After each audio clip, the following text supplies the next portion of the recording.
Hey, this is John Leon Guerrero. Our guest today is Rudy Mettia. If you know the world of yoga, especially if you live in Southern California, Rudy needs no introduction. But for the uninitiated, he's one of the most engaging practitioners of movement and wellness and mindfulness out there. And he's putting it out to the world in his new book, Yoga Warrior, The Jagged Road to Enlightenment. That jagged road started when Rudy's father died when he was just a baby.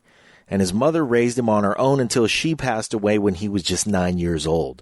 He struggled through 20 different foster homes by the time he was 18, and by then he probably joined the Marines just to take it easy a little. But serving made him a warrior. When he got out, he rode with biker gangs, made his living for a time as a bouncer. He knows all about strengthening and conditioning the body like forging metal. But he became a first-time father at age 50. He has a beautiful little daughter, and he's centered like few other people you will ever meet. This episode is brought to you by Pete and Pete, but make no mistake, I'm a huge follower of Rudy, and I love everything about him just as much as the Petes do. And while we're on the subject, Pete Koch, that fucker's in a national commercial for Apple of all things, so keep your eyes open for it, no pun intended. It's the commercial where Pete's iPhone recognizes him when he rolls over and just barely opens one eye. It's clever. You're going to dig it. Congratulations to Pete Koch. Everybody follow Pete Koch on Insta. You'll be glad. And follow Rudy Mettia on Insta as well, on Facebook, wherever you can get a hold of him. He's got YouTube videos. He will enlighten your ass and get you moving. And get moving. And as always, if you dig what we're doing, please subscribe on YouTube and turn on those notifications by ringing that bell, or give us those 5 stars in iTunes and drop a review on us. It helps the show get profiled and noticed, and we sure love and appreciate you for doing it and for listening in. Here's our guest today. You are going to fucking love this guy a lot. We all do. Just you wait. Here's Rudy Mettia. Lions Rock Productions. This is Jay Moore. This is Greg Proops. This is Jordan Harbinger. This is Dexter from The Offspring. This is Nathan This is East. Sebastian Younger. This is Rick Marotta. This is Stuart Copeland. This is Mick Gillette. This is Andy Summers. Hey, this is Skunk Baxter. This is Gabby Reese. This is Rob Bell. Hey, this is John Leon Guerrero. Hey, and this is Pete A. Turner. Hi, it's Rudy Mettia with SquatBoxGym.com, and you are listening to it on the Break It Down Show. And now, the Break It Down Show with John Leon Guerrero and Pete A. Turner. Yes. I'm going to turn it over to Pete. Yeah, Pete and Pete. This is Pete Koch again. My old friend, Rudy Mettia. Thanks for sitting down with us today. I told Pete Turner that I've got one of the most interesting people in the 30 years that I've lived in Hollywood, and I think he'd be a great asset to the show. Rudy Mettia, a.k.a. Rudy Smith. Yeah, that's a long story. Yeah. Not criminal related or anything. Right. It's totally legit. Rudy and I met many years ago when Rudy was and this isn't just opinion, this is factual, or the number one doorman in Hollywood. And he operated at the door of the most coveted nightclubs to get into, with all the stars and the multimillionaires and they wanted to get into, and they had to get through that impossible line. And to get into the hottest clubs in Hollywood, you had to get through Rudy with his purple sport jacket. Yeah, listen, that purple sports jacket was inspired by Magic Johnson in 1989 or something. You know, it's funny because that job was coveted, you know, and you think, doorman, that's terrible. But the fact of the matter is, in the vanity and the powerful people in Hollywood issue, one time a friend of mine named Mark, he kind of took over where I left off. He was named the 100th most powerful person in Hollywood because he's a doorman at what was it? The Gate? No, not the Gate. The House of Blues? Up there by the Mondrian Hotel. The Sky Bar. Yes, the Sky Bar back in the day. So it was a pretty good, prestigious job, and it actually opened so many doors for me that I would have never had open ever in my life as a country boy coming from a pig farm in North Carolina. But I digress. But yeah. I just like to always mention to people, Rudy is, as you'll hear in just a second, I want to get to the Yoga Warrior 365, your legacy there. But out of the gate, from North Carolina, a Marine, served our country proudly. Thank you for your service. Beyond that, educated at East Carolina University. Pirate? Right? Yeah, it didn't last long. It lasted about a semester and a half when I came out of the Marines.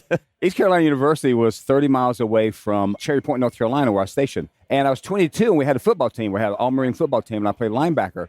And I think Terry Long was trained in the gym down. I think you know Terry Long. Terry Long was trained down in our gym, NFL. and he was telling people, he said, you can walk on to East Carolina and give it a shot. So I went to East Carolina for a month, and I was going to try to walk on. And I twisted my ankle on the first thing, and being a walk-on, 22 years old, I didn't get a lot of time to heal or anything. So that was it. I was there for about a month, and that was all. Yeah, it's a tough business, even when it's not a business like in college. It's highly competitive, but at least you got a little taste of that. I respect that. And we're about the same age, so at the same time, I was playing football at the University of Maryland. Yes, you were. And doing some things there.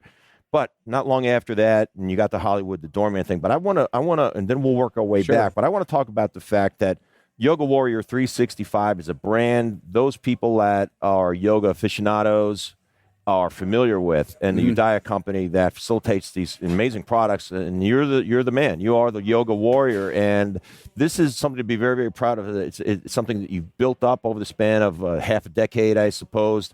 And so here, I just to paint the picture for the folks at home, 6 feet 1 inches tall, 240 pounds, 9% body fat, deadlifts 500 pounds, and is a world-class yoga instructor. And that's not just my opinion. You've been cited in the yoga magazines around the world for your ability to get into these challenging positions, to instruct people at the highest level like you do. You lead from the front.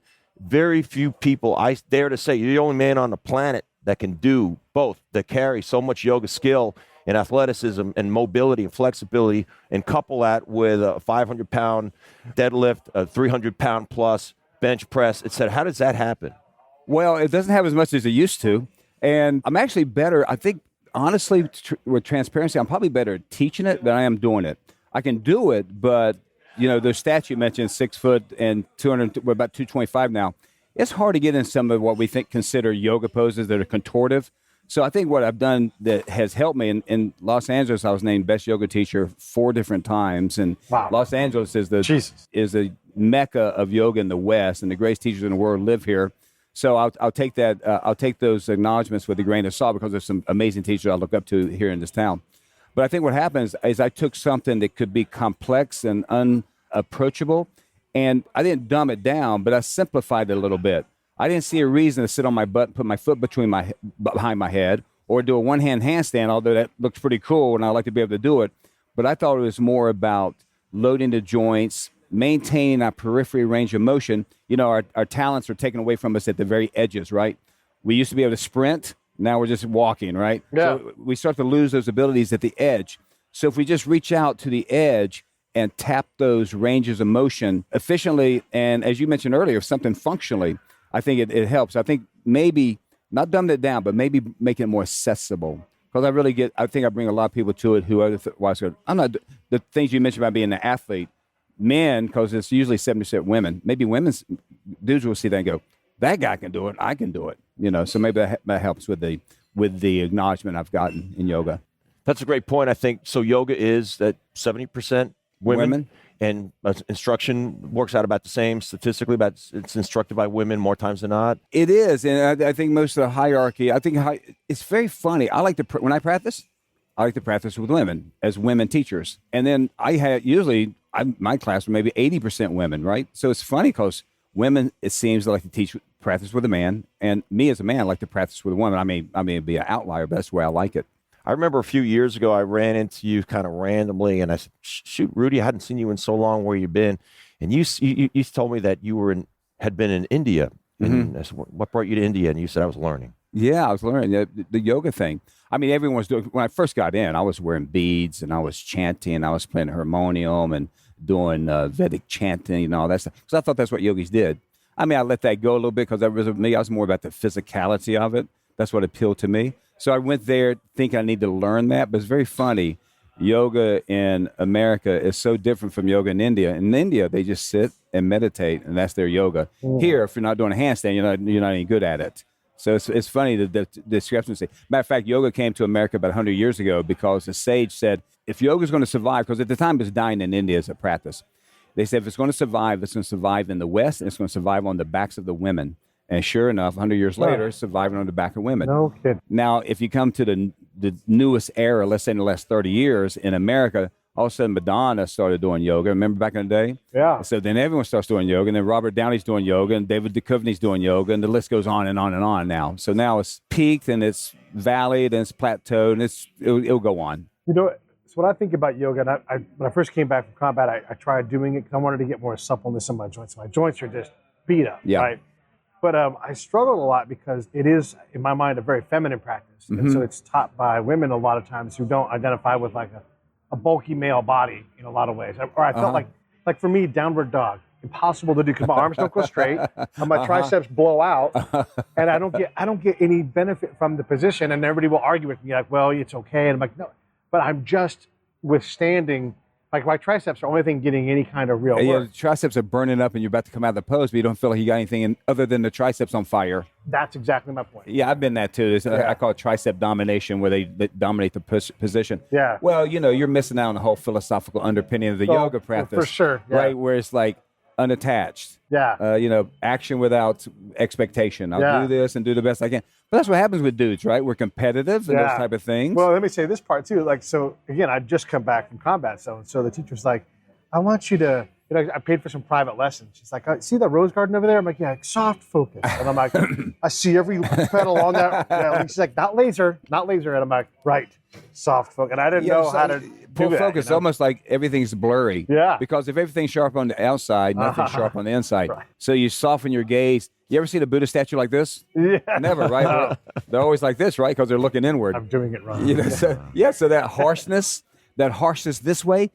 creates a harshness inside, and not heart-wise, but tension, right? If I'm looking at someone, I'm about to kick their ass, I'm wired, ready to go, right? So that stare at somebody, that death stare, you look at somebody, and your body reacts to that thing. It's instinctual, right? Fight or flight. Let's go right now. So yeah, you gotta overcome that. Well, coming right out of combat, I see that could be a sniper behind that flower. That was my whole thing, was like trying to get past that part. Like, I love the mental part and the spiritual part, but I struggled to get to that spot physically where it kind of got attuned. Patience. Well, yeah, fair enough. Takes time. Yeah, I mean, when you're paying for classes, it can be expensive, and how much you're going to invest in that kind of time, right? So it's almost better to go somewhere where you can get a lot of yoga for less money and let it take root. Plant the seed. A lot of times, I know when I was a kid, I used to take these seeds and I plant a seed because I worked on a farm. That's when I lived in an orphanage when I was a kid, and we had a farm there we worked on, and we planted all the time. And I would take my own seed and plant it in the backyard. And as soon as I planted, I'd go out the next day, dig it up to see if they're sprouted. Well, that's like the practice. You can't dig up your practice every day, see if it's sprouted. You just plant it, you water it, and you assume it's growing, and that's how the yoga practice is. That's how it is to get to a 500-pound deadlift, right? I'm at 225 today, and I'm going to be at 230 next week. And then next week, if I project this out, in 18 months, I'll be at 375. And the body, in the yoga case, becomes more malleable and becomes more receptive to the movements. And the body, in the strength case, becomes stronger. The connective tissues, the ligaments, the tendons, they become stronger. And the whole body strengthens as you practice that patience as you go towards 500 or you go towards a down dog. Yeah. Right? It's really the same thing. That's what yoga teaches us, is the same thing. It's not attachment. Patience as I go towards this, as I put one foot in front of the other and keep chopping away at it. As the yogis say, chopping wood, carrying water, chopping wood, carrying water. They ask the yogis, what'd you do before you became enlightened? I chopped wood and carried water. What'd you do afterwards? I chopped wood and carried water, Like that. Is it fair to say that strength training and yoga are yin and yang? I think so. Pete, you know as well as I do, maybe better so, that the body has to be progressively overloaded to become strong. Now, you can get to a certain level of strength doing calisthenics, but what kind of strength is that? That's more endurance, isn't it? It's not maximum strength, the ability to create force against your external object. So yoga will take you so far strength-wise, but I see people in my classes now for 20 years, and it's fine because they're not chasing what we're chasing, but their body hasn't changed a bit. Matter of fact, maybe they got heavier. Maybe they got weaker. Maybe they haven't improved at all. But you give me the same person in strength training, and they're going to change because it's going to force an adaptation. Yoga will force PX 90. Yes. It works for about 9 days, and then it's over because you will not adapt past that unless you progressively work harder, more volume, more frequency, more load, right? So I think it is. I do both. Like I train 4 days a week, and then I try to get my yoga in 2 or 3 times a week. The science, the yoga community is going to hate me because the science on static stretching isn't so good anymore. Nope. If you read about it. So as far as what static stretching does for you athletically, it's not very good. What it does for you mentally is beautiful because it's the way I teach it is a form of meditation. It's insight meditation. I'll say things like, feel the heel of the right foot bear down and turn the foot counterclockwise without turning the foot. And that will resonate into the hip joint, for example, some weird esoteric shit like that. So mine's more meditative. And so when I train people in yoga, I don't expect everybody to do anything except what we're doing at this moment. I expect them to look the same way in 20 years, unless, of course, they get crazy and clean up their diet and do something else. But strength training is totally different. So I think it is the yin to the strength training yang. I do. But I think conversely, that strength training can be performed just like yoga's performed, with a connection to the breathing, connection to feeling the muscles working, just like you do in yoga, right? To me, it's the same. The psychological arousement is about the same. There's no psych up. There's no big fired up thing, you know? It's just a constant steadiness. Can everybody who engages in strength training benefit from yoga or a form of stretching, and vice versa? Because we've got, you know, a huge part of the population that's either taking a yoga class, and now these, you know, actually identified kind of stretch classes, which I think is kind of cool too. And yet there's a lot of people that go and take a yoga class, but they never engage in any strength training throughout the course of their life. So is this a way to optimize your body? The strength and the yoga together? Yes. Now, at this stage in my life, with what I've learned and what I've experienced, if you took one of these two things away from me, the strength training or the yoga, and I had no choice, I would say take the yoga. I can give what the yoga gives me sitting in a chair and meditating, but I can't get from strength training anything that in any other place than from strength training. The loading of the joints, the restoration, and if not the conserving muscle mass. You and I talked in the gym one day. We thought maybe that number was a half a pound a year or a pound a year, whatever. Muscle wasting. Whatever it was, scarcopia, whatever that name is for muscle wasting, and how that affected longevity, how that affected independence. I mean, if you want to stay out of the nursing home longer, maintain your muscle mass, because the minute you get frail, I mean, you start to lose your independence. I mean, hormonally, what it does for you, cardiovascular, what it does for you, metabolism, your insulin sensitivity. So to maintain and to restore muscle mass, I think is the ultimate fight every single day. Even as pro athlete, I see pro athletes, you know, they leave. You're an anomaly. They leave. They're these specimens. Then you see them 6 months later, they're 300 pounds or way out of shape, overweight. And I understand. I think I understand for professional athletes, like Michael Jordan even, you're at such a peak performance on the edge of this thing at all times. Anything else less than that, you go, what's the use?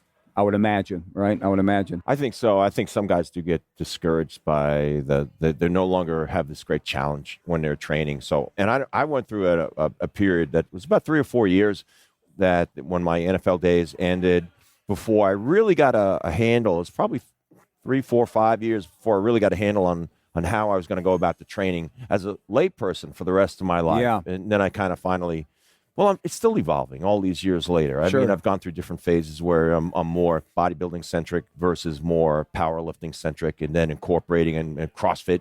I used to own a CrossFit gym, and I went through that. CrossFit training was really that pulled me back into the Olympic lifts and it sort of energized me in a certain way, and some plyometrics and jumping on boxes, and that was interesting too. And I think they have their place in a general fitness program. I do, but it's but it needs to be the program needs to be unique to that individual to optimize their result. Yeah, and their risk reward or what have you. Yeah. Sure. Like with the CrossFit, you want to compete as an adult, and every time I have a friend, I'm going to support them doing CrossFit something, and they're doing however many reps they can do it in 4 minutes. I might get like a torture chamber.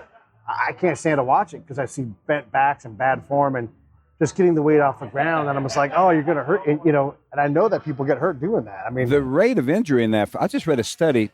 Now take it with a grain of salt. You can always read a study towards your biases. But something about 50% within the first year of CrossFitters get tweaked or hurt in some way.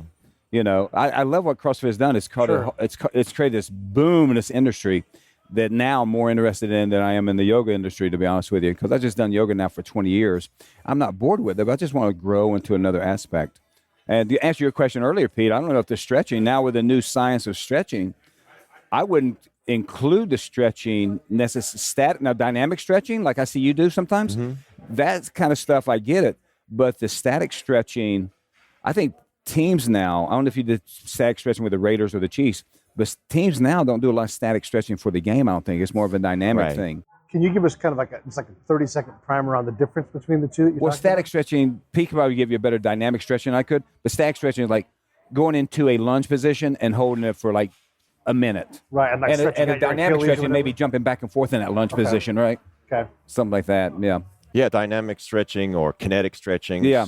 So it's there's movement in the stretching. In the old, we all remember from gym class, sit on the ground and extend your leg and then try to touch your nose to your knee and hold that for a 10-second count. You know, those days, what they've determined through sports science is that stretching that way, a static hold stretch before an athletic performance, let's say before a tennis match or before you were going to throw the javelin, is going to actually diminish your athletic performance. It sort of deadens the nervous system when you want the nervous system and the muscles to be excited for taking on a peak performance from your body. So the place for static stretching might not be totally gone, but it might be the best place to position it for an athlete might be at the end of the workout. Yeah, I think that's more clear. I the studies I did read were prior to performance, because the explosion or contractile power of the muscle for 24 Force hours. production.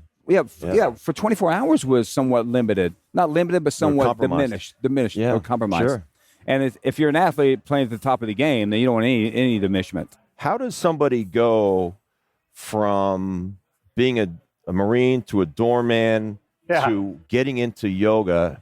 I mean, we jumped straight into the depths of some complex talk about pig yoga. farmer. But how did you, as a kid, what was the attraction for a Marine and a power lifter? Yeah. Well, how does that guy say, I really want to dig into yoga? I was in your turf. I was at Gold Gym Venice in 1990. And back then, there was a back room for fitness in the back corner where the treadmills are now. And they used to do boxing in there. I used to do boxing with a guy named James in there. I don't remember who he is. And I was still training, but and I had a labrum thing. And I looked in a window, and there was like 20 women and down dog. And that's all I needed to know. Yeah. And I said, what the hell's going on in there? And we looked on the schedule. It said yoga. And I went, yoga? I said, I'm going to try that. I said, my shoulder hurt. I can't do anything. I went to yoga the next day and did down dog, like you're talking about. And it felt so good. And funniest thing about it was, I remember like it was yesterday, I went, I got this. I know this stuff. Because like you said, I was a bodybuilder. Lat spread, right? Flex this muscle, turn this way, do that. I knew how to control my body in those ways. So I was very intimate with my body because my whole life, that's all I had was my own physicality. And so I had become somewhat of an expert of movement. And so when he says, spin the outer heel back or let the right hip point come forward in line with the left hip point or whatever the cue was, I got that. I totally understand it. My coordination was on. My coordination was like I was some world-class gymnast in day one, just coordinated-wise. I knew everything because like you, Pete, I did sports my whole life. I'll give you another example. It's not about me. A dancer comes to yoga. They got it in the first minute as far as the physical stuff. So I thought I had it, and then I practiced for about 5 years. Then I went and got trained by the top trainers in the world. One of the most famous yogis in the world trained me. And from there, just once I got that knowledge, what I inherently knew had validation with the verbiage of how to teach it. And like you, Peter, I was an actor for a while, so it was easy for me to stand in front of 50 people and yapping like it is now. So for me, it was easy to be a ham, which is part of the teaching of a group exercise person, whatever that group exercise is. So for me, that was fairly easy. So that's how I would have gotten into yoga. So I went to gym, did one yoga class, felt great, was working nights. But here I was coming up on 40. Yeah, my first job was 40, teaching yoga. So I was 39, coming up on 40. And I was working nights till 3 o'clock in the morning. I was like, I can't do this much longer. And Brian Kest, who, if anyone knows yoga, they know exactly who he is. I went to his class, and he goes, you should teach this stuff. He said, you're pretty good at it already. I went, okay. And he says, matter of fact, when you get your training, come back, you can teach for me. And so I got my training. I came back. He says, teach for me tomorrow. I taught for him that day, and the people walking out of the class, he'd been the leading teacher in the world. People walking out of the class go, don't tell Brian, but you're better than Brian, which is an empty compliment. They were just being nice. Yeah. But it gave me a lot of confidence. And about a week later, he opened a second studio, and I got like 6 or 7 classes. And within a month, I had 100 people in class. And all of a sudden, I wasn't acting anymore. So all of a sudden, I wasn't bouncing at the clubs anymore. And that happened quick in 2 or 3 years. And now I've been teaching yoga full-time for 17 years. Or not full-time because it's a very sporadic job, but it's a great job for me. I have 10 classes a week, but that's sporadic, two hours at a time. So, yeah, 17 years later, that's all I've done for income in 17 years. So that's how it happened. And it was almost like, number one, is out of desperation. I needed a job. And I got better at it quicker than I thought. And the money came a lot quicker than I thought. And next thing I know, there I was rolling around, you know. This episode of the Break It Down Show is brought to you by Lions Rock Productions. That's us. We publish, evaluate, and develop podcasts just like this one, consult others to build their own, and create associated content and content marketing strategies. So if you're launching or expanding your social media presence, your business or your personal brand, or if you just want to take your media presence to the next level, Reach out to us on Twitter at Pete A. Turner, or at JohnLG69. at the Break It Down Show. There's 1,000 ways to get a hold of us. Now enjoy the show. I needed a job. And I got better at it quicker than I thought. And the money came a lot quicker than I thought. And next thing I know, there I was rolling around, you know. And you make yoga now accessible to people, like so many activities in this world, virtual, right? Because we can find you, the Yoga Warrior 365, by going to, tell me how that works. How do you reach people now? Udaya.com is the name of the company. You know, when I was acting back in the day, I was chasing a man named Avi Lerner, and Avi Lerner has produced probably 500 or 600 theatrical motion pictures, Rambo being his last one. He just did Rambo 5 just last week, and the Expendable franchise was his, and about 500 more. London is Falling, The White House is, all those, you know, he done all those. I used to chase him for jobs all the time. And one day, 10 years later, this guy comes in and goes, have you ever worked for my company, Millennium Films? I go, yeah, I work for Avi Lerner. He goes, that's my father. I'm Yariv Lerner. I was like, oh, hell to meet you, you know? And he says, I want to learn how to teach yoga too. I said, I'll train you. So I trained him to teach yoga. And at the same time, he was thinking about doing videos, online videos, because remember, his film company, Millennium Film, he loved yoga, though. And his father was still the CEO of Millennium. So he just wanted to have a little side project that he loved with the umbrella of Millennium Films over top of it. So he became a subsidiary of his father's company. And his father's company has a place in Sofia, Bulgaria called Nubayu. It's the biggest film studio in the world outside of America. And they just shot Rambo there. They shot 300 there, all these films I was telling you about. So we'd go there every August and we shoot hundreds of hours contests. We'd have stages like the Romans. You know, we'd use some of the 300 sets. Yeah. You know? So our sets were like these amazing sets. And we use the same crew, 3 cameras, dollies, ADs, directors. We use the same crew that just shot Rambo the day before. And those and then videos they are would just gorgeous. segue, and then they would just segue onto shooting our yoga DVDs. And it became this amazing thing. And then we've shot thousands of hours. And going back to that, my yoga DVD, Yoga Warrior 365, is a 13-class series. Originally it was on a DVD, but DVDs are kind of dinosaurs now. So now streaming through Udaya.com. Not just me, but now with hundreds of teachers, thousands of classes. We're subscription-based. I think it's like $18 or $15 a month, and you get all the yoga you can want at home. So that's how that came about. It came about, and now the father, Avi Lerner, is now retired, and now Yariv Lerner is now the CEO of Nubayu, and he's also still running the yoga company. So I think we got good job security because it's just a labor of love for him. Yeah. And I think we're actually becoming solvent now and maybe even the black after 6 years of building the company. You take a lot of your success and you kind of just gloss over it. So I want to dig into some of this stuff. I mean, LA is a town full of yoga studios and super high end. Like I went off to India, then, you know, all that kind of thing. But you've been the #1 teacher here 4 times. So what does the top of the mountain look like? I mean, how does one different? I mean, I get it. You were better than Brian early on, whatever. But what does that mean? I always took the #1 teacher. I was actually one time Yogi Bhajan. He's the guy who created Yoga West. Anyway, he was a famous yogi from the 60s and 70s, and he was still alive when the first articles about me came out, and they had him ranked 6th in this article, and I was in the top then, I was ranked 7th. I thought to myself, how in the fuck am I ranked below this guy who's considered a friggin' god? So I took it as like, really? So you can't really take that seriously. And then the other 4 times, I think they're just probably fans of mine who like my work, and then they didn't have any context to it. But I'll take it, right? It's like, the Academy Award goes to so-and-so, and you go, really? I thought that performance was better. So it's subjective. So I take it. But you also have success, and it's coming from somewhere. The fact they did it 4 times, 1 time's a fluke, 4 times could be something to it. I don't know, because the greatest teachers in the world are here. If you name the 50th greatest yoga teachers, and I would say great through success. Now, like anything, a trainer who has 8 million followers on Instagram, but it's not worth a crap, and a trainer who has 1,000 followers on Instagram, but he's the greatest trainer in the world. So popularity doesn't really mean anything, right, as far as skill sets. But let's say you take the 50 greatest yoga teachers in America. I would say 30 of them have been trained right here in Los Angeles, right? And the other 20 are just sporadic. I mean, we set the pace. It's like we are Wall Street to yoga, right? Or we are to yoga what California is to film and entertainment, sort of. So the best have migrated here. I won't mention names because it may not be meaningful to anyone, but the names are just great people teaching in the city. So to get there, I don't know, maybe because I brought a little humor to it. A lot of times people go, the guy teaches, he's really funny.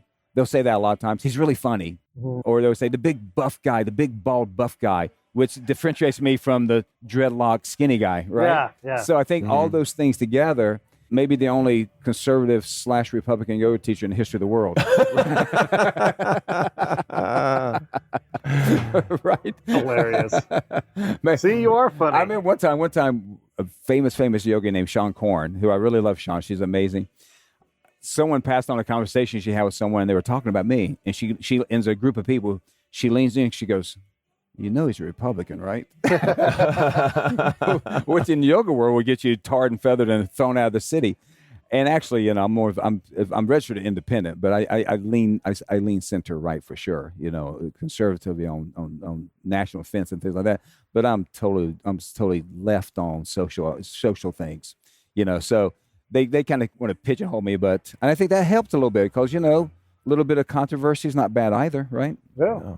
Yeah. And I just from knowing you, Rudy, and I think I took 1 or 2 of your yoga classes over the years. And I think, what I took away from being instructed by you was a very pragmatic approach to what is sometimes, I think, an esoteric.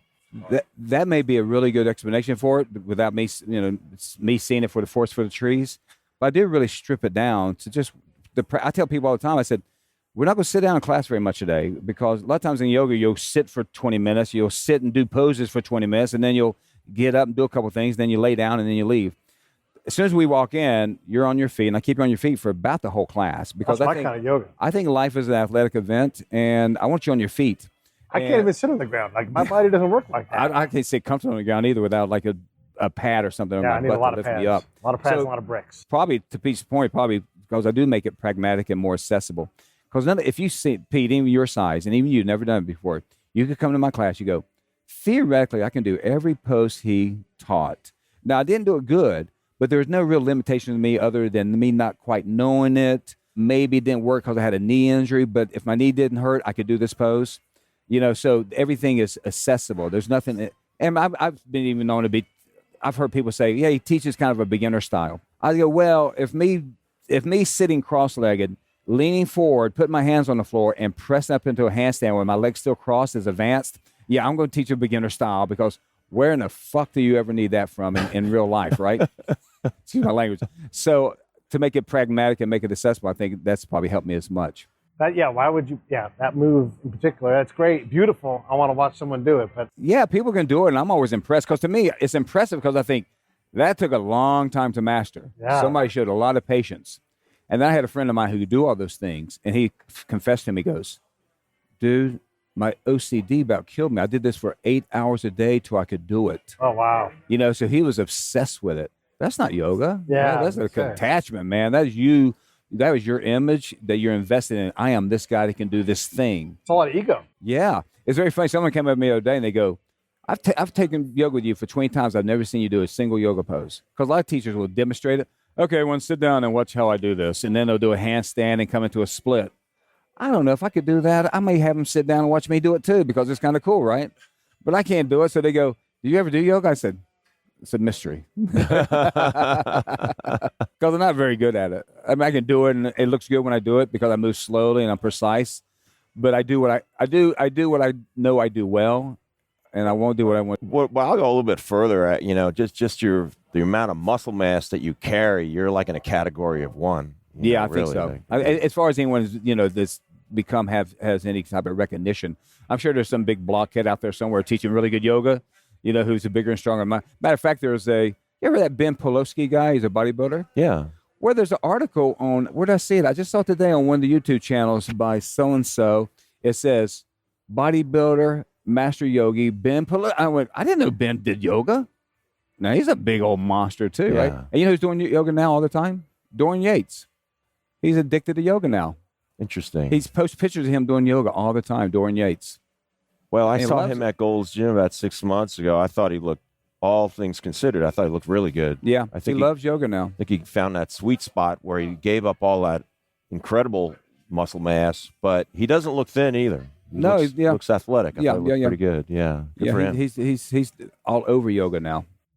So the person who's sitting there in their car in traffic, hearing this and like, yeah, you know what, I gotta start doing this. I gotta add muscle mass. I don't want to go to a home anymore. All of these things, right? Because we all feel this pull that you're like, hey, getting old sucks, but I can fight it. So what does that person do? Like, look, I've got to take care of my kids. I've got to fix the water heater. I gotta.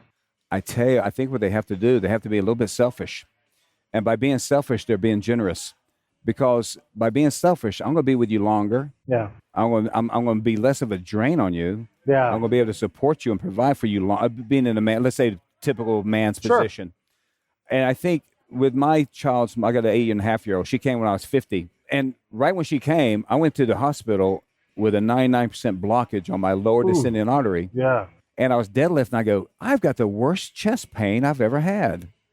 No, not chest pain. I said, I got the worst. It felt like it was burning, like indigestion. And I remembered, my kid had a cold. I called her cold. I didn't think anything of it. I did my set deadlifts. It was my last set anyway. And I put it down. I felt good. Matter of fact, on Facebook, an hour later, I posted, feeling like a world champion, some braggadocious thing. I was feeling so good. Yeah.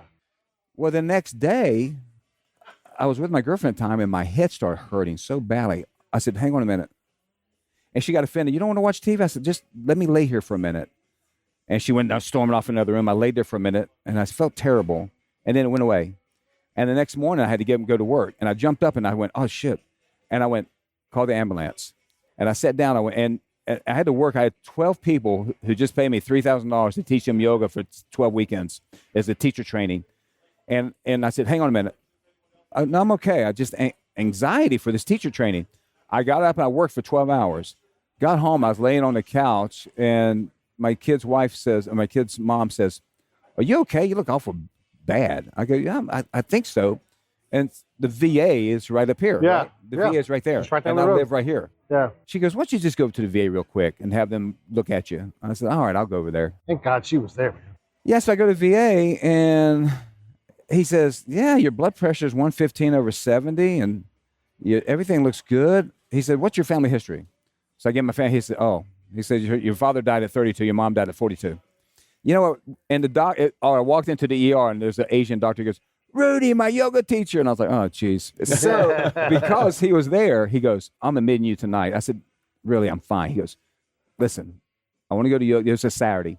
I want to go to yoga Monday. I don't want you dead. So you're going to stay here tonight, okay? I go, all right, I'll stay. He says, I'm going to put you in a private room, too, at the VA. Yeah. I go, all right. So he puts me in a private room. So cool enough, one of my yoga students saved my life, basically. So I go in, and then they put me on one of those drips that thins the blood right away, and thins the clotting or whatever it is. They don't know, but they put me on that just in case. Now, cardiologists don't come until Monday. So I'm there Sunday night. Finally, Monday night, a cardiologist comes in and goes, we're going to test you Tuesday. So I'm there for 4 days for this thing. Now, by now, I'm feeling great, still on a drip thing. And the drip thing is whatever that medicine is that makes the blood thinner so you don't vapor lock. Mayonnaise. And so the guy comes up to me, he goes, I've trained with a lot of athletes. Here's what I'm going to find. We're going to go in there. You're going to have some frayed arteries. He said, because a lot of athletes with high intensity training have little frayed arteries. And it shows as heart, like angina, whatever that word is, angina. He said, that's what's going to be. He said, I'm going to put you on about a week rest and you'll be fine. He says, I could be wrong, very cocky, as most cardiologists are. He said, could be wrong, but I never am. I was all right. So it rolled me into the place where they did angioplasty, right? Where they stick the thing up your leg and go into your heart. Yeah. Number one, they stripped me down butt naked. They put this thing on my penis that looks like a garden hose, right? And it goes down to a urine collection thing at the end of the bed.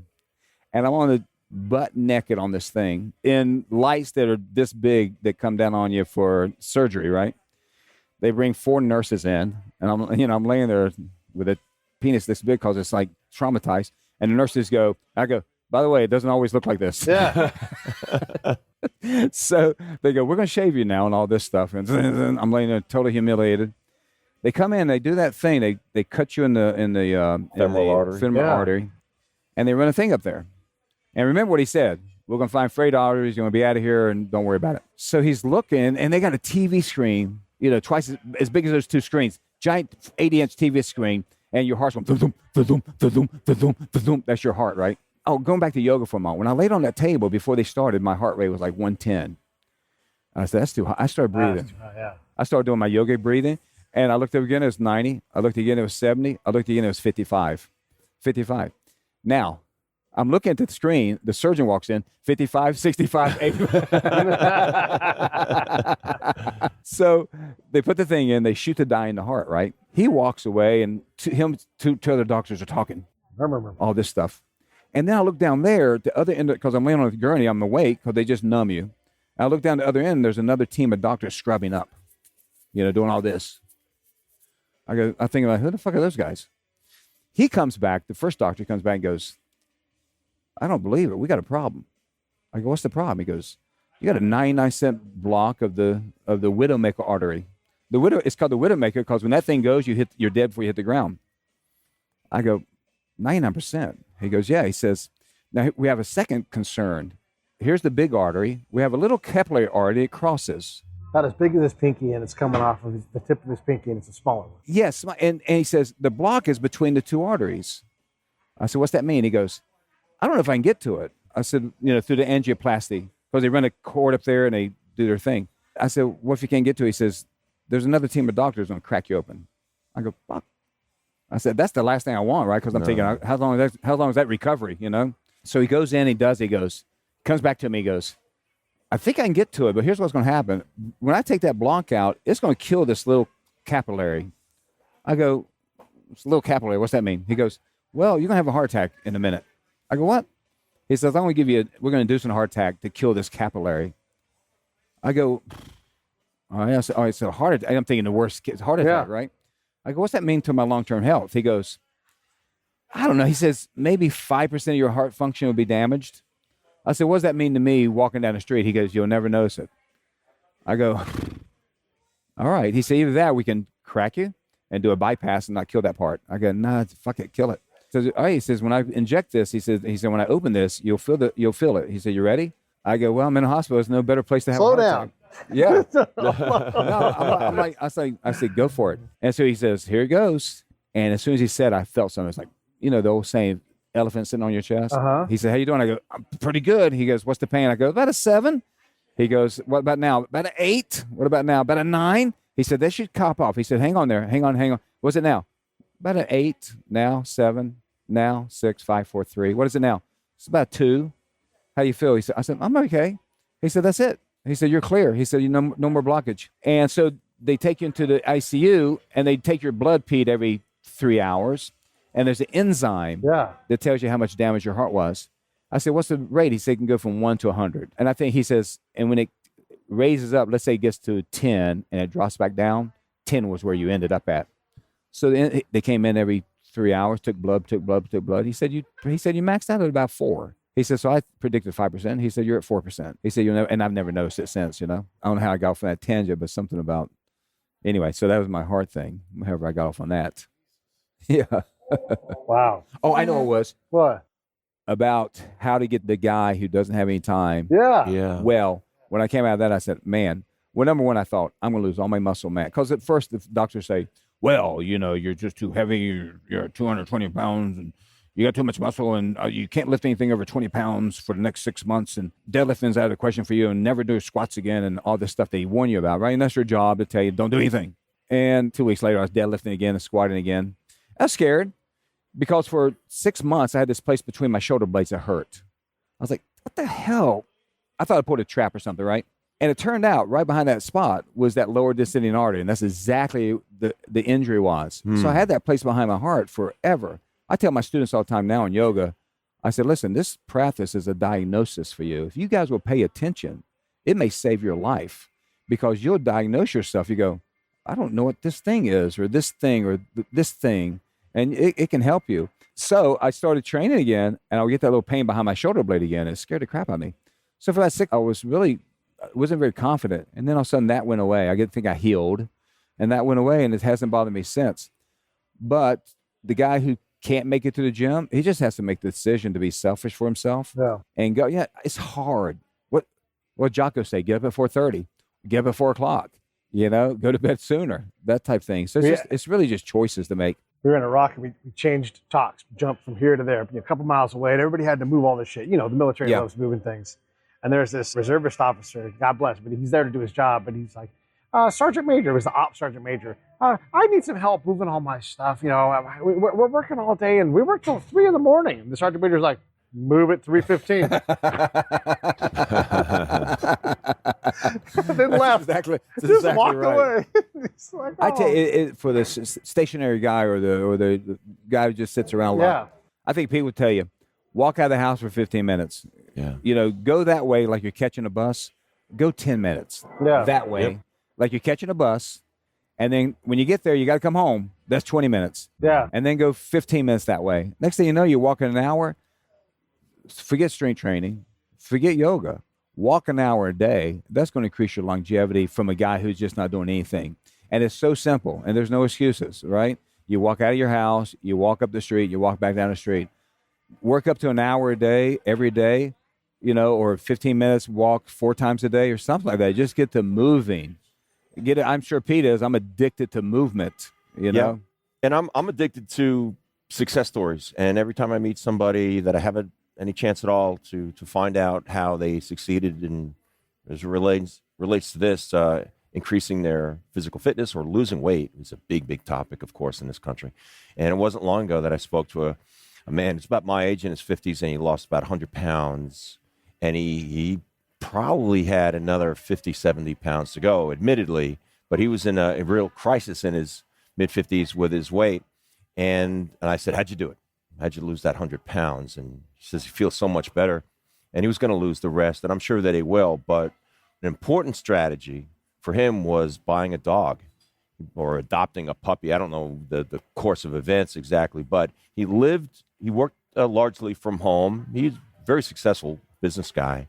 He traveled a bit, but he had a chance to spend a lot of time at home. He goes, I feel like, and he lived in a place that had access to rural roads, hiking trails, safe, perfect neighborhood to get at. And he goes, because he tried to motivate himself to go and walk, as to your point, by himself, but he found himself just quitting on the walks or not even moving. But he knew that if he had a dog, that dog needed to get outside several times a day and do his business. And those turned into really long walks that he embraced, that changed to his lifestyle. He really enjoyed connecting with nature. And he lived in New Jersey, so he had weather there. Mm-hmm. But he said, that's okay. I'm not going to... I probably enjoyed the company of the dog as well. Of his dog, the whole thing, was such... And I was like, it doesn't have to be complex, but I'm a fan of behaviorism. And if that dog is going to make you elicit the response in your brain to get you to walk, find out what that thing is and do it. Embrace it. That makes sense. You said that thing that Dr. H told you about, like working out for 90 minutes unlocks your ability to do a lot more work too. Yeah, so Dr. H, the Dr. Robert Huizinga, Harvard-trained medical doctor. I first met him when he was the team doctor for the Los Angeles at that time Raiders, and that's the Howie Long, Marcus Allen Raiders for you fans of football in the 80s. And he sort of evolved his career in many different directions. He's been my doctor and a friend of mine for 3 decades now, and he was the supervising physician on the reality show The Biggest Loser. Right. I think they ran 17 seasons. And they didn't do a show a year. They would do like a show every 8 months. I think it ran about 13 years, but they had anyway, hundreds and hundreds of obese contestants came through the show and had outstanding results. He kept copious medical records on all those people. And he determined that you need to move. If you're obese, you need to move for 90 minutes a day. Move 90 minutes a day. And how you fill that in, looks, if you're way, way off the mark with your weight and strength levels, that movement's going to basically be walking. And then, but he does like to incorporate some bit of strength training in there. And as the weight comes off and you become more physically fit, more in tune with your athleticism, then it's going to be more strength training and less of the walking. Interesting. So there's the sliding sort of a continuum there. But he also has a belief, because he works out for 90 minutes a day, 6 days a week himself. He was, and he's in his 60s, and he's 8% body fat. He's amazing physique. And he believes, he goes, and here's a man, who studied biochemistry at Michigan before he went to Harvard Medical School. His father was a nuclear physicist. He's got an extensive background in the natural sciences. And he says, I can't explain it, but I believe that when I exercise 60 to 90 minutes a day, I get more out of my day. I get more production out of my day. Everyone wants to view that time at the gym or on the exercising as a subtraction. He goes, it works out to be a pure addition to me. Yeah, I believe that. It gives you, I think it jumpstarts you, gives you more. That's why it's important to do it in the morning. Yeah. The earlier the better, I think. A lot of times your day gets ahead of you. Next thing you know, it's 4 o'clock. Yeah. And if you get it's 4 o'clock and you get on the couch, it's a good chance you're not going to move, right? Yeah. But I think that's true, Pete. Just start with walking and then move up from there. Yep. We're going to run out of time with you. Well, that's okay. Tell us once again where we can find you. And everybody's riveted about your heart attack story and everything else. That was crazy. Well, I'd like them to look for me on udaya.com, udaya.com. And then my new project is squatboxgym, one word, .com, which will be launched tonight as far as the website. Nice. And also Squatbox Gym on Instagram, or Rudy Mettia, Mettia on Facebook. So that's the best way to find me and join in with the conversation. Love to hear from you. Yeah. Come on again, because you've got 100 stories to tell. Yeah, appreciate the time. Sorry to drone on and on. No, yeah, good job. You did great. Thank you, Pete.